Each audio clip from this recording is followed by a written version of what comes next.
सामोनलांबाय माला नागदोंलै बिस्कुट खामानि मावनायनि सामोनलांबाय हाफ टाइम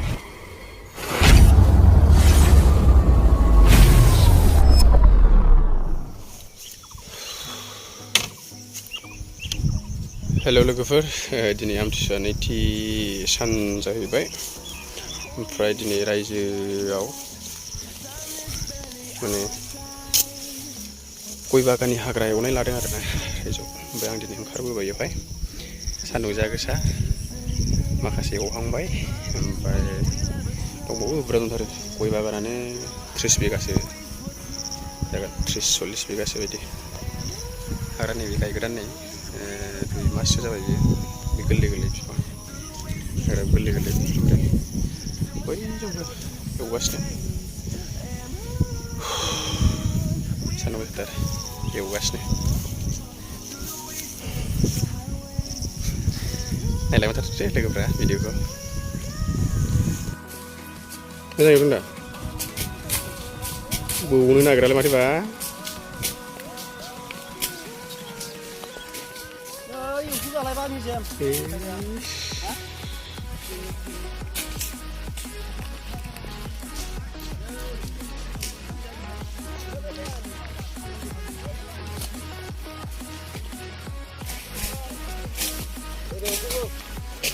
हाबाय 15 बिगा एवखांबाय आरो 15 बिगा दंबावो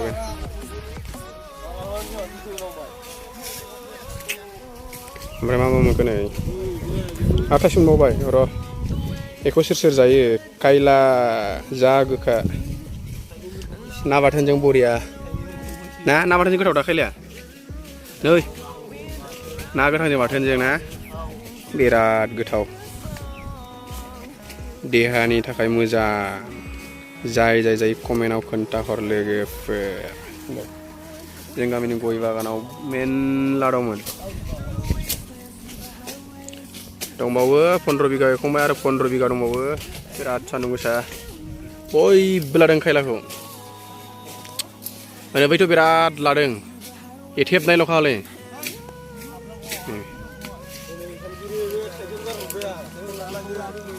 नोंबो लादों नै बेहाबो सिफियाव सोना लाबाय नै बा ओमफ्राय नों बेखौ लांगोन ना आंनो हरगोन नों लांसै ए आंहा नै आंना आइया बिराद जायो आं एसे खम जायो आइनि थाखाय लाखाबाय आंहाबो मैया ना हमदों दुब्लियाव बेजों जानोसै सामोनलांबाय माला नागदोंलै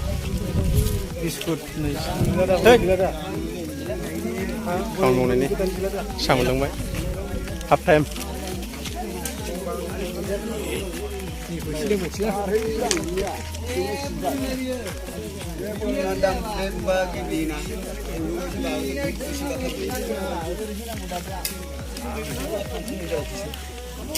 गोथाव दा मोजांबा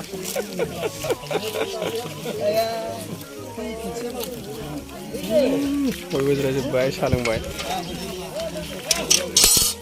लोंसै बेयाव दाबो दङ संग्रा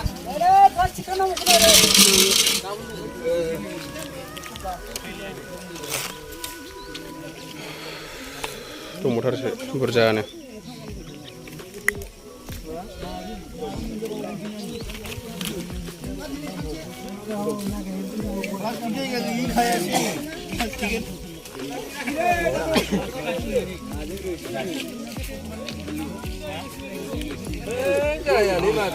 थान्दा मोनखायो दा दै लोंबा गोजोन मोनदा